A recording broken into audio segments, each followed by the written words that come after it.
하신 말씀은 마태복음 23장 27절로 39절의 말씀을 함께 보겠습니다.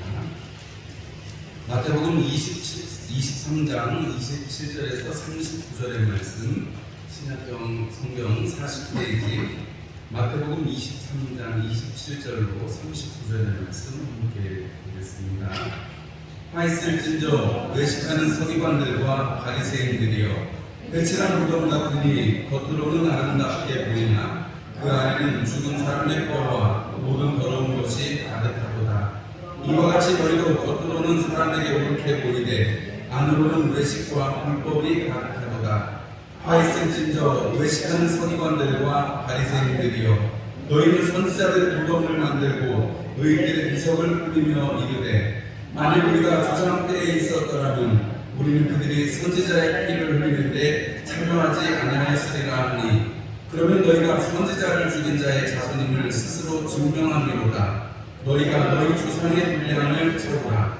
뱀들아, 목사의 새끼들아, 너희가 어떻게 지옥의 판결을 피하겠느냐.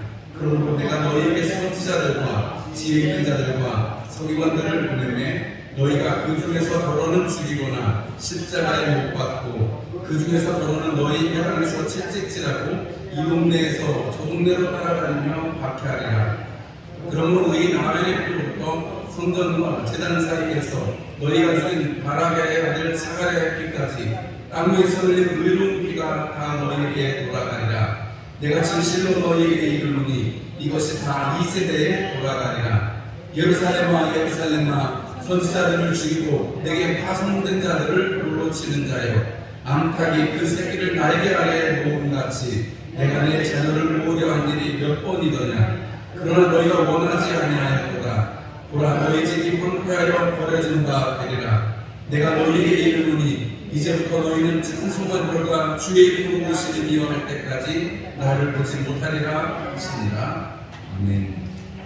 우리 말씀을 듣기에 앞서서 소망의 기도를 하나님 앞에 드리고 말씀을 위해서 이렇게 잠깐 기도하시고 말씀 듣겠습니다.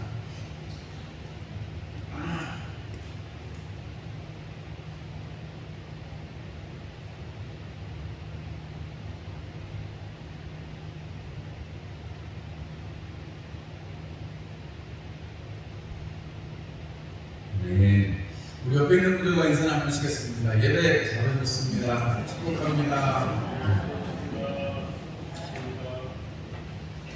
멀리 계신 분들하고 손을 흔드셔가지고 눈도 좀 많이 맞춰주세요.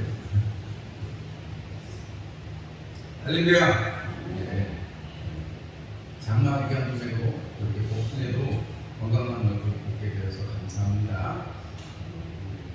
무거사님은 이렇게 어지러운 남아 계신 것 같고, 이해동전은 어제 퇴원하셨는데 가루가 필요한 것 같습니다. 기도해 주셔서 감사드리고요. 더위에 지치지 않으시도록 잘 지내시기 바랍니다. 물도 많이 드시고 맛있는 것도 드시고 잠도 잘 주무시고요. 밤에는 좀 썰렁하니까 배는 꼭 덮고 주무시고 배탈 안 나시도록 잘 지내시면 좋겠습니다. 오늘 마태복음 23장 27절에서 39절의 말씀으로 돌아오는 진실이라는 제목으로 말씀을 나누려고 합니다. 여러분, 우리가 오늘 주님께서 화 있을진저 외식하는 서기관들과 바리새인들이여 하는 이 말씀을 지금 누구를 향해서 해주시는 거예요? 예수님을 대적하려고 했던, 예수님을 시험을 깎으려고 했던 바리새인과 제사장과 서기관들과 또 사두개인들, 이런 사람들은 다 예수님이랑 대적이 안 돼가지고 다 물러갔고, 지금 예수님께서 화 있을진저 하는 이 말씀을 듣고 있는 사람들은 누구예요? 성경의 제자들과 그 앞에 무리들이라 이렇게 말씀을 했습니다. 지난주에도 말씀드렸지만, 여러분, 말씀이라는 것은 항상 들어야 될 사람이 듣는 것이지, 정작 그 일이 벌어지고 있는 사람들은 그 말씀을 들어도 거기에 반응이 일어나지가 않습니다. 오늘 예수님이 말씀하시는 우리 문자적으로 볼 때 서기관과 바리새인들은, 이미 물러간 사람들은 이 얘기를 듣고 싶어도 들을 수가 없어요. 나중에 혹은 듣게 된다고 할지라도 그들이 이렇게 앞에서 듣고 우리가 이렇게 외식하는 그런 서기관과 바리새인이 되지 말아야지 이렇게 결심했던 제자들이라든지 그 앞에서는 무리들하고 여러분 나중에 정말 듣게 되는 진짜 바리새인과 서기관들은 반응이 다를 수밖에 없을 것입니다. 여러분 우리가 오늘도 이렇게 예배에 나와서 말씀을 들으시는 분들은 이미 신앙생활 잘 하시는 분들이니까 어떻게 보면 안 들어도 될지 모르겠지만 오늘 여러분 주님께서 바리새인과 서기관들아 하시지만 그게 사실은 마지막에 너희에게 이르노니 하시면서 주님께서 결국은 이 말씀을 그 앞에 선자들에게 베풀어 주고 계시다는 사실, 그리고 화가 있구나 정말 슬프구나 하는 그 심정으로 주님께서 이야기하고 계신다는 그 말씀을 잘 기억하시고 지난주의 말씀을 잘 기억하시면 5가지의 화 있다라는 이야기를 하셨는데 오늘 2가지를 마저 보고 예수님께서 예루살렘아 하셨던 결국은 지금 화 있을진저라는 그 말이 슬프구나 하는 그 얘기라는 것 똑같은 거죠. 예루살렘을 부르시는 이야기나 똑같은 것입니다. 예수님께서 화 있을진저 하시면서 첫 번째는 지난주에 것을 우리가 잠깐 살펴보면 천국문을 닫는 사람들이구나 라고 이야기하시고 남의 자식을 지옥으로 이끌어간다, 더 지옥의 자식으로 만든다 이렇게 말씀하시고 맹세를 그릇되이 여기는 사람들, 맹세하는 성전이라든지 제단은 정말 귀하게 여기지 않고 거기에 바쳐지는 재물이나 이런 그런 것들을 오히려 물건들을 오히려 귀하게 여기는 사람들을 보면서 주님께서 책망을 하셨죠. 그리고 정말로 율법의 중앙 11조를 예로 드시면서 11조의 그 세세한 부분들을 지키면서 너네가 정말로 11조에 담겨있는 하나님을 인정하고 하나님이 베풀어 주시는 삶을 살고 있구나 하는 것은 잊어버렸구나 하는 것을 책망하셨습니다. 그리고 겉만 깨끗하게 하는 자들 말씀하셨어요. 그러면서 셋째, 넷째, 다섯째 눈먼 소경들, 눈먼 바리새인들 이런 얘기를 하시면서 결국은 우리가 눈이 밝은 사람들이 되어야 한다는 얘기를 지난주에 말씀을 전했습니다. 여러분 우리가 눈이 밝아야 되는데 눈이 밝으면 여러분 볼 수 있는 것, 보아야 할 것들을 우리는 보게 되는 것이죠. 오늘 6번째 주님께서 화 있을진저 하시는 말씀은 회칠한 무덤 같은 사람들이다 이렇게 말씀하고 있습니다. 회칠한 무덤 같다. 겉으로는 아름답지만 속은 불결하고 정결하지 못한, 부정하지 못하다 이렇게 말씀하고 있습니다. 여러분 5번째가 뭐였어요? 잔과 대접은 깨끗이 하면서 잔과 대접은 겉은 깨끗이 하지만 속에는 탐욕과 멸망이 가득한 방탕한 그러한 바리새인과 서기관들의 외식에 대해서 말씀을 하셨습니다. 어떻게 보면 그것이랑 연결이 되는 말씀이긴 한데 오늘 여러분 주님께서 회칠한 무덤 같으니 라고 말씀하신 것은 이 이스라엘에는 이렇게 명절 때 사람들이 쭉 예루살렘 성에 올라올 거 아니겠어요? 그럼 예루살렘 서편에는 무덤들이 가득 있습니다. 감람산 올라가는 그 언덕에는 이렇게 예루살렘에서 내려와서 감람산 올라가는 골짜기가 있을 거 아니에요? 그 골짜기부터 시작해서 감람산 한 중턱까지는 명당입니다. 명당. 그래서 이스라엘 사람들도 명당으로 여기고 거기 무덤이 쫙 있어요. 그래서 메시아가 오고 문이 열리면 거기 있는 사람들이 다 부활할 거다 이런 심정으로 예루살렘 성 지금도 가면 무덤이 한가득 있습니다. 그런데 옛날에도 이렇게 무덤들을 성 바깥에 가서 많이 만들었을 거 아니겠습니까? 사는 사람들은 여기가 무덤이 있구나라는 것을 알겠지만 이 가난한 사람들은 뭐 길가나 이렇게 무덤을 만들게 되면 1년에 1차 이렇게 하나님 앞에 얼굴을 보이는 그런 6월절에 이런 명절에 멀리서 사람들이 오면 할 사람들은 길가에 만약에 무덤이 있는데 잘못해서 거기에 앉는다든지 아니면 그 무덤을 위로 지나가든지 이렇게 되면 어떻게 되겠어요? 여러분 어떻게 되냐면 민수기 19장 말씀에는 죽은 것이나 뭐 이런 사체나 아니면 무덤이나 뼈 뭐 이런 거에 접촉하게 되면 7일 동안 부정하다고 말씀하고 있습니다. 하나님 앞에 올라가야 되는데 예루살렘 성에 올라가야 되는데 거기에 가다가 그렇게 회칠한 무덤 그 무덤에 만약에 접촉을 하게 되면 부정하니까 예루살렘 성에 들어갈 수가 없는 거예요. 그래서 명절을 앞두고는 사람들이 그 무덤에 길가에 있는 무덤에다가 회칠을 해서 하얗게 만들어가지고 그래서 사람들한테 뭐 좀 미관에 좋게 하는 것도 있고 사람들이 부정하지 않도록 만드는 목적으로 했다고 합니다.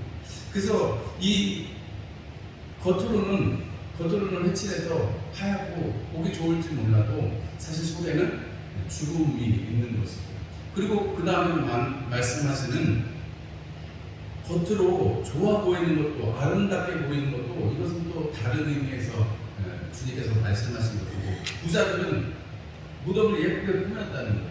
부자들은 무덤을 예쁘게 꾸몄지만 아무리 예쁘게 꾸민 무덤도 사실은 그 안에는 뼈가 있다라는 사실을, 죽음이 있다라는 사실을 생각하면 주님께서 오늘 외식과 불법이 가득하다라고 말씀하시는데, 회칠한 무덤, 아름다운 무덤 속에 여러분 뭐가 있어요? 뼈가 가득하다, 더러운 것이 가득하다. 그렇게 되면 여러분 주님께서 하시는 말씀은 외식과 불법이 가득한 사람, 우리가 5번째에서 주님께서 파헤쳐 진저하신 겉으로는 깨끗하게 하지만 속이 더러웠던 욕망과 탐욕과 방탕이 있었던 것에 연이어서 본다면, 이렇게 회칠한 무덤 같은 겉으로는 깨끗해도 속은 지저분한 이것에 대해서 주님이 말씀하시는 것은 정말로 주님께서 복이 있는 사람이 어떤 사람인가. 10편 32편에 이렇게 말합니다. 허물의 사함을 받고 자신의 죄가 가려진 자는 복이 있도다. 이렇게 말씀합니다. 어떤 사람이요? 허물의 사함을 받고 자신의 죄가 가려진 사람들이 복이 있다는 것입니다. 여러분 이 말씀 10편 32편 1절의 이 말씀을 받으면 여러분 정말 복 있는 사람들인 것 스스로 인정하시죠? 나는 복 받았습니다. 맞습니까? 왜요? 예수님으로 말미암아서 우리의 죄를 속해 주셨기 때문에. 여러분 하나님이 죄를 속하게 하시려고 아들 예수님을 이 땅에 오셨고, 이스라엘 백성들에게, 지금 예수님 당시 이 이스라엘 백성들에게 성전을 주시고 주님께서 제사 방법들을 마련해 주신 이유가 뭐예요? 죄를 없이 하고 죄를 씻고 하나님 앞에 설 수 있는 백성들로 만들어 주시려고 그렇게 하신 거잖아요. 그런데 이제 더 이상 언약궤는 사라졌고 하나님 앞에 드려야 될 그 언약궤 앞에서, 제단 앞에서 드려야 될 그 일은 어떻게 보면 사라진 것이나 마찬가지입니다. 왜냐하면 하나님의 언약궤가 이제 없기 때문에 이스라엘 백성들이 여전히 하나님 앞에 양을 잡아서 드릴지는 몰라도 진정하게 하나님 앞에 드리는 예물은 될 수가 없는 것이죠. 예수님께서 이렇게 6번째 이야기를 하십니다. 7번째 주님께서 하시는 말씀은 선지자들의 무덤을 쌓고 의인들의 비석을 꾸미는 자들이라고 말씀하십니다. 그런데 겉으로는 선지자들의 무덤을 꾸미고 비석을 세우지만, 지금도 아까 제가 말씀드렸던 그 예루살렘 서편에 그 감람산 올라가는 길에 보면 무덤의 제일 이쪽에 가보면 학계 무덤이라고 써 있습니다. 아직도 그 옛날 우리 구약 선지자 학계 무덤이 있다고 비석이 써 있어요. 뭐 다른 데도 더 있는데 뭐 제가 보면 학계밖에 없어서 말씀을 그렇게밖에 못 드리는데, 하여튼 뭐 이렇게 조사 같은 거 해보면 이 사람들이 오늘 예수님 말씀하시는 것처럼 이렇게 선지자나 이런 사람들의 무덤을 만들고 그걸 꾸미는 것을 사람들이 좋아합니다. 왜 그러냐면 그 선지자들이 하나님의 말씀을 전해줬는데, 지금 이 말을 듣게 되는 바리새인과 서기관들은 어떤 심정으로 바리새 운동을 하고 스스로 바리새인이라고 하는 거예요. 하나님의 말씀을 잘 지켜야 되는데 그 말씀대로 못 사니까 그런 것 때문에 지금 우리가 이렇게 됐습니다. 우리가 앞으로는 하나님 말씀 잘 지키자는 게 바리새 운동이고, 그 사람들이 사실 그런 의미에서 잘 꾸미고 이렇게 하는 것은 좋지만, 사실은 그들이 지금까지 보면 선지자들의 피를 흘린 그 조상들의 피를 그대로 물려받았고, 예수님께서 다시금 말씀하세요. 오늘 보면 34절에 내가 너희에게 선지자들과 지혜 있는 자들과 서기관들을 보내매 이렇게 말씀하셨습니다. 주님께서 내가 보낸다라고 말씀하시는데, 내가라고 삼위일체 하나님이실 때 그 하나님을 말씀하면서 보낸다라는 이 말씀에는 계속해서 지속적으로 지금도 보내고 있고 앞으로도 보낼 것이다라는 뜻을 가지고 있거든요. 이전에도 보냈었고 지금도 보내고 있고 앞으로도 보낼 것이다. 여러분 주님께서 친히 말씀하셨어요. 복음을 전하는 사람들은 이제 앞으로 어려움을 많이 겪게 될 것이다. 마태복음 10장 17절에도 사람들을 삼가라 그들이 너희를 공회에 넘겨주겠고 그들의 회당에서 채찍질하리라 이렇게 말씀하셨습니다. 복음을 전했던 많은 초대교회의 성도들이, 사도들이 고난당했던 것을 우리는 들었습니다. 성경에 기록된 것도 우리는 들었습니다. 주님께서 마지막 7번째 피를 흘리는 자들이라고 말씀하세요.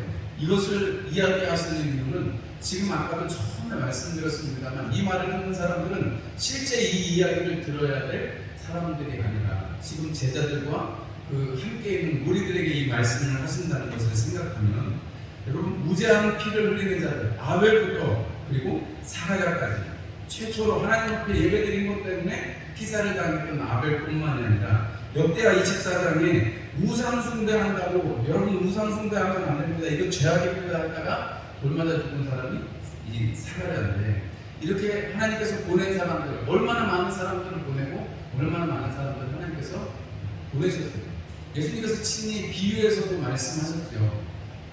종들을 여러 번 보내고 마지막에 아들까지 보냈는데도 아들까지 죽었다는 천국의 비유에서도 보듯이 악한 포도원 농부들 혹은 혼인잔치에 초대를 했는데 이러저러한 이유로 오지 못한다면 결국은 다 길가에 가서 다 모아오라는 그 말씀 속에 순종하고 나중에 예복있지 않은 자는 쫓겨나는 그 말씀을 통해서 결국은 오늘 예수님 앞에 모여있는 사람들에게 주님께서 제자들에게 그리고 적어도 예수님의 말씀을 듣고 하나님의 나라를 사모하고 하나님의 나라가 이루어지는 것을 바라는 그 무리들에게 물론 조금 있다가 예수를 못 박으라고 소리는 칠지언정 여러분 그들에게 주님께서 진실이 어떤 것인가를 말씀해 주고 계신 것입니다. 예수님께서 진실은 무엇인가 이것이 다 너희 세대 너희가 감당해라 이 세대에 돌아가리라 이렇게 말씀하십니다. 35절의 말씀에 이 세대에 다 너희에게 돌아가리라 36절에 다 이 세대에 돌아가리라 이렇게 말씀하십니다. 의인의 피를 흘린 것 선지자의 피를 흘린 것에 대해서 반드시 그 죄의 값을 치르게 될 것이다 라고 말씀하시면서 여러분 주님께서 원하시는 것은 뭐예요? 여전히 보내고 계시다는 거예요. 여전히 지금 내가 아들이 왔을 뿐만이 아니라 나도 이제 앞으로 계속해서 너희들을 보낼 것이다 라고 말씀을 하시는 것입니다. 보지 못한다고 너희가 이제 다시는 나를 보지 못할 것이라고 주님이 마지막에 말씀하십니다. 찬송하리로다 주의 이름으로 오시는 이요 여러분 이 말씀 우리 며칠 전에 들었어요. 며칠 전에 언제 예수님이 나귀 타고 예루살렘 성에 들어오실 때 호산나 다윗의 자손으로 오시는 이요 오늘 찬송하리로다 주의 이름으로 오시는 이요 그 소리를 들었던 이야기를 주님께서 다시금 그 소리를 들을 때까지 나를 보지 못할 것이다 라고 말씀을 하십니다. 핍박받고 피를 흘리게 될 것이지만 부활하셔서 다시 산소망이 되신 그 이야기를 우리에게 하시는 것이라는 것이죠. 여러분 이렇게 하시는 이유가 무엇이겠습니까? 여러분 주님께서 이렇게 오래 참으시고 계속해서 보내시는 이유가 뭐겠어요? 디모데전서 2장 4절 말씀에 하나님은 모든 사람이 구원을 받으며 진리를 아는 데에 이르기를 원하시느니라. 여러분 사도 베드로후서 3장 9절 말씀에 주의 약속은 어떤 이들이 더디다고 생각하는 것 같이 더디는 것이 아니라 오직 주께서는 너희를 대하여 오래 참으사 아무도 멸망하지 않고 다 회개하게 이르기를 원하시느니라. 여러분 사도 바울도 베드로도 여러분 주의 복음을 가진 자들이 누차하는 이야기는 하나님은 오래 참으셔서 여러분 다 돌아오기를 원하신다 하는 것입니다. 이스라엘 백성들 예루살렘아 내가 너를 모으려고 한 것 같이 여러분 오늘 달걀이 그 날개 아래 새끼들을 모으는 것처럼 여러분 이 이미지는 이 비유는 구약성경에서 독수리가 그 날개를 치며 그리고 보호하는 것처럼 새끼들을 보호하는 것처럼 성경에서 하나님께서 그 날개 그늘 아래 백성들을 보호하신다는 그 이미지를 가져오고 말씀해 주시는 것입니다. 여러분 지금 우리는 은혜 받는 때에 살고 있습니다. 주님께서 우리 안에 계셔서 우리로 하여금 하나님의 일을 깨닫고 하나님과 함께 동행할 수 있도록 우리에게 화 있을진저 라고 말씀하시는 것은 슬프구나. 우리가 그 주님의 심정을 알고 그 슬픔을 우리가 사겨내고 우리가 주님 안에서 기쁨으로 우리의 슬픔이 기쁨으로 바꿔주시는 그 주님의 역사를 우리가 경험해야 하는 것입니다. 배고프면 어떡하시면 돼요? 배고프시면 뭐 드시면 돼요. 맞죠? 여러분 울 일이 가득하면 계속 울 일만 있겠어요? 여러분 웃을 일도 있을 거예요. 여러분 아까 우리 장로님도 기도 중에 그런 기도 해주셨는데 여름이 지나야 열매를 맺죠. 이따 광고하겠습니다만 돌아오는 토요일날 옥수수를 수확하려고 합니다. 저기 이제 표에 나와 있는 대로 적절한 기간이 지나서 그때쯤이면 거둘 수 있을 것 같아가지고 일단 토요일날 잡아놨는데 걱정은 비가 온다고 해서 어떻게 될지 모르겠습니다만 하여튼 수확을 해야 됩니다. 좋으시겠죠? 옥수수 싫어하시는 분 없죠? 다 좋아하실 줄 압니다. 뭐 못해도 한 20-30개씩은 가져가실 수 있으실 것 같아요. 엄청 많이 심었잖아요. 하고 뭐 따서 주변에도 나눠주고 그러면 좋을 것 같습니다. 여러분 우리가 기쁨의 때가 오려면 시간이 필요합니다. 여러분 돌아오는 시간이 필요하다는 거예요. 주님께서 지금 이제 내가 십자가 질 그것에 대해서 3번이나 말씀하시고 제자들과 함께 예루살렘 성에 들어오셨습니다. 그리고 수많은 논쟁들을 통해서 하나님의 말씀을 벗어난 정말 위선과 거짓이 가득한 그러한 바리새인과 서기관들에 대해서 이야기하시면서 그들과의 논쟁 속에서 과연 이 이야기를 들어야 되는 지금 듣고 있는 그 사람들 들어야 되는 그 사람들은 모르지만 지금 이 이야기를 정말 지금 이 이야기를 듣는 것이 은혜인 너희들은 어떻게 살아야 되느냐고 우리에게 다시금 묻고 계시는 거죠. 여러분 우리가 정말로 이 말씀을 들을 때 여러분 우리가 변화되시기를 주님의 이름으로 축원합니다. 맨날 똑같은 얘기 듣고 맨날 주님에게 책망만 하시는지 모르겠다. 나는 복 받는 얘기가 좋은데 이렇게 하지 마시고 여러분 사실은 지금 이게 제일 복 받은 얘기죠. 주님께서 파리새인저 바리새인과 서기관들이여 하실 때 바리새인이고 서기관일 수밖에 없는 우리잖아요. 하나님의 말씀을 따르려고 작정해가지고 지금 예수님을 따르겠다고 배 다 내버리고 주판을 핑계는 거 내버리고 다른 사람들이 제자들이고 여러분 예수님 말씀 듣겠다고 여러분 이 6월절에 명절에 주님 앞에 서 있는 사람들 다른 선생님을 찾아가지 않고 성전에서 주님 앞에 있는 사람들 이 사람들이 바리새인이고 서기관들이 아니면 천국의 것을 내어오는 옛것과 새 것을 내어오는 서기관이 아니면 누가 바리새인이고 누가 서기관이겠어요? 여러분 우리가 성도 맞죠? 우리가 하나님의 자녀 맞죠? 여러분 그렇다면 우리가 하나님의 나라를 위해서 하나님의 은혜를 위해서 여러분 돌아오는 주님이 이제 다시 심판하실 것입니다. 여러분 우리가 주님께서 베풀으셨던 천국의 기회에 빠지지 않는 것 중에 한 가지는 뭐냐면 주님께서 심판할 때가 있고 그때 하나님의 나라를 하나님께서 우리에게 선물해 주실 것이라는 것을 누차 주님이 얘기하십니다. 여러분 하나님의 나라를 소유한 우리가 하나님의 말씀을 소유한 우리가 그 말씀으로 살아가기가 다짐하고 그 말씀으로 움직여지는 것은 너무나 당연한 것입니다. 요새 계속 배우는 교가 지난 화요일날 비가 오는데 아침에 좌표를 뽑기 시작하고 화단을 타고 싹 정리를 했어요. 울타리에 동물 같은 게 올라오고 지저분해서 그것도 걷어내고 이것저것 하다 보니까 오전 내내 비 맞으면서 일을 했습니다. 그랬더니 한 2-3일 컨디션이 안 되고 지금도 목소리가 좀 약간 쉬었잖아요.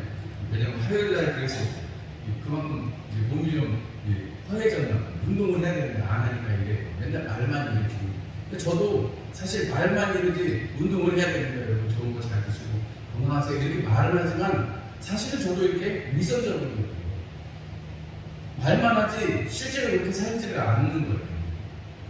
지난 6월 16일 날 한 의사가 죽었는데 그게 신문에 났습니다. 현대 아산병원에 서울 아산병원에 대동맥이라고 신장에 큰 피줄기를 수술하는 교수인데 61세로 교통사고가 나서 죽어가지고 그분 기사가 신문에 방송에 났습니다.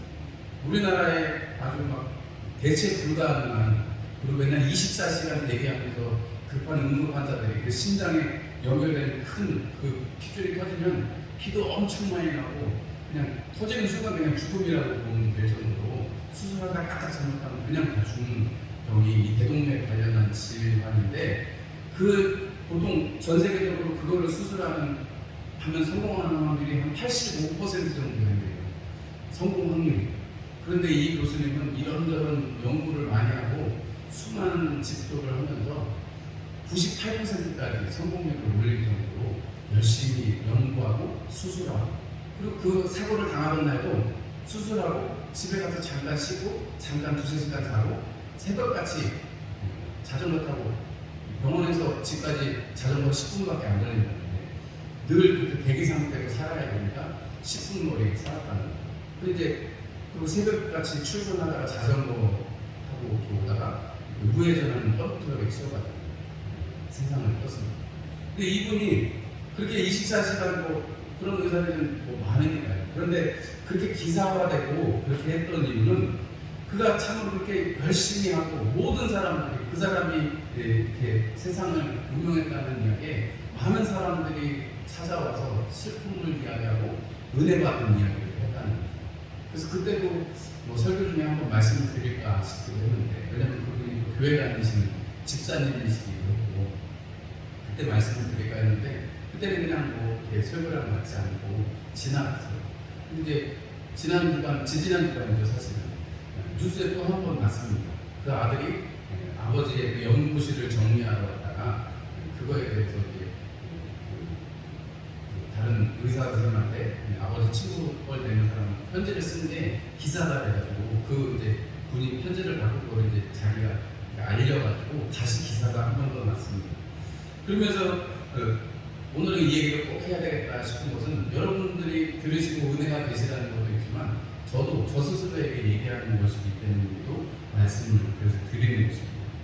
그분이 이제 그 아들이 아버지의 방을 정리하다가 아버지가 써놓은 그 글귀가 있는데 그게 뭐냐면 이렇게 썼다고 해요. 영어로 써 있었지만 한글로 바꾸면 그러나 실제 치료 과정에서 제가 무엇을 할 수 있습니다. 아무것도 없습니다. 그 모든 것은 하나님의 손에 있습니다. 이렇게 고백했다. 성공률이 98%나 되고 사람들이 다 인정해주는 정말 명의 중에 명의였는데 여러분 그분이 내가 할 수 있는 건 아무것도 없습니다.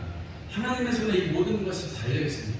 사람들이 확률상으로 저거 수술하면 안 된다, 저한테 수술하면 안 된다 하는데 그럼 확률이 무슨 소용이냐. 나는 내가 할 수 있는 만큼만 할 뿐이다 하고 수술을 했다는 거예요. 그리고 또 한 가지 더 눈물 지었던 건 뭐냐면 아버지 그 서랍이랑 그 책상이나 이런 데 이 종이박스 같은 거 모아놓는 데가 있어요. 거기에 라면 스프가 그렇게 있는데 라면 스프. 그래서 라면 스프가 왜 그런가 했더니 아버지가 이제 배고프고 출출하고 그러면 그 라면 끓여 먹을 시간도 없으니까 그냥 스프는 꺼져버리고 라면 이렇게 빠게 먹으면서, 왜냐면 맨날 24시간 이렇게 수술 대기하고 응급수술 하면 전화 받으면 맨날 다녀요. 그 자식들이 어렸을 때 오랜만에 스키장 한번 갔는데 바로 오자마자 응급을 받고 아버지는 가고 자기들끼리 라면 끓여 먹다 집에 오는 얘기도 하더라고요. 그러면서 그 주석순 교수의 그 이야기를 하면서 얼마 전에는 유언까지 이제 그렇게 여행 가고 그럴 시간이 없으니까 무슨 학회나 이런 거 가면 아내랑 이렇게 같이 가는 경우가 많았는데 요 얼마 전에는 그런 얘기를 했다고 해요. 그 아내한테 말한 걸 그때 동영상으로 이렇게 찍어놨는데 이렇게 말을 하더라고요. 나는 지금껏 원 없이 살았다. 수많은 환자를 수술해서 잘 됐고 여러 새로운 수술 방법도 좋았고 하고 싶은 연구하고 쓰고 싶은 논문 많이 썼다. 하나님께서 내게 주신 소명을 다 한 듯해서 감사하다, 행복하다 이런 얘기를 아내한테 했다는 거예요. 그게 유언은 아니었지만 유언처럼 돼버렸습니다. 그래서 제가 이 얘기를 들으면서 저도 이렇게 교회에서 늘 살고 지내고 또 여러분들을 위해서 기도도 하고 이러면서 이 주석준 교수처럼 저도 죽으면 저를 위해서 눈물 지어줄 사람이 있겠는가 이런 생각을 해보게 됐어요. 그래서 제가 주석준 교수만큼은 안 되겠지만 열심히 노력하고 해야 될 텐데 말은 그렇게 열심히 하는 거 하면서 사실은 그렇게 화요일날 일하고 몸이 힘드니까 만사가 다 귀찮아지더라고요. 왜냐면 제가 지금 또 우리 기독교 연합회에서 하는 청소년 수련회도 준비하고 그것도 같이 이렇게 해야 되는데 제 생각에도 막 그렇게 좋은 일을 하고 주님의 일을 하면 서로 막 다 좋아하고 막 같이 지원해주고 기도해주고 막 서로 참가한다고 할 줄 알았는데 아무도 연락이 안 오는 거예요. 제가 너무 이렇게 막 공문도 보내고 2번이나 공문을 보냈는데도 전화로 물어보는 사람도 없고 그런 거예요. 그래서 참 마음이 몸도 일해서 깨끗해지니까 기분은 좋았는데 몸이 이제 그 다음부터 힘드니까 마음도 막 계속 그런 마음이 드는 거죠. 그러다가 마음을 굳게 먹고 하는 와중에 이 기사도 보게 되고 또 그렇게 하나님 내가 그래도 정말 하나님의 일을 열심히 해보겠습니다. 더 열심히 할게요. 이런 마음을 딱 먹었는데 이 기사도 보게 되고, 그리고 또 그런 기사를 보게 되니까 이 일을 같이 준비하고 있는 읍내에 있는 한사람교회라고 우리 집사님이 있는데, 그 집사님이 토요일날 목사님이 우리 교회들 몇 군데 한번 돌아보고 수련회 참석하시라고 본면을 하면 어떨까요? 그런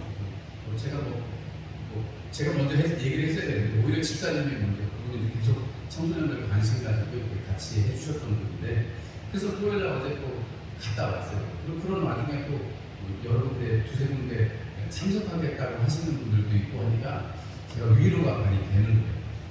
여러분, 우리가 하나님께서 우리에게 이 땅을 살아가고 하나님의 일을 하는 데 있어서 여러분, 우리가 진실을 맞이하고 진실에 우리가 힘을 쏟는다면, 우리가 진리의 편에 서 있는다면 여러분, 우리는 두려울 것이 없을 것입니다.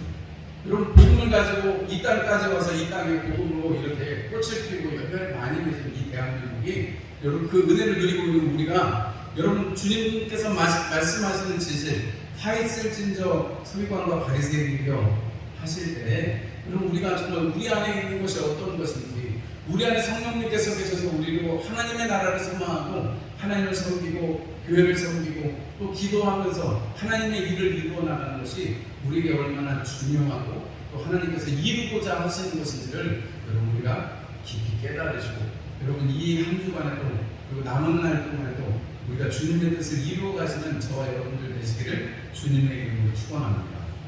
우리가 다른 것으로 주님을 기쁘시게 해드릴 수 없습니다. 히브리서 기자는 말합니다.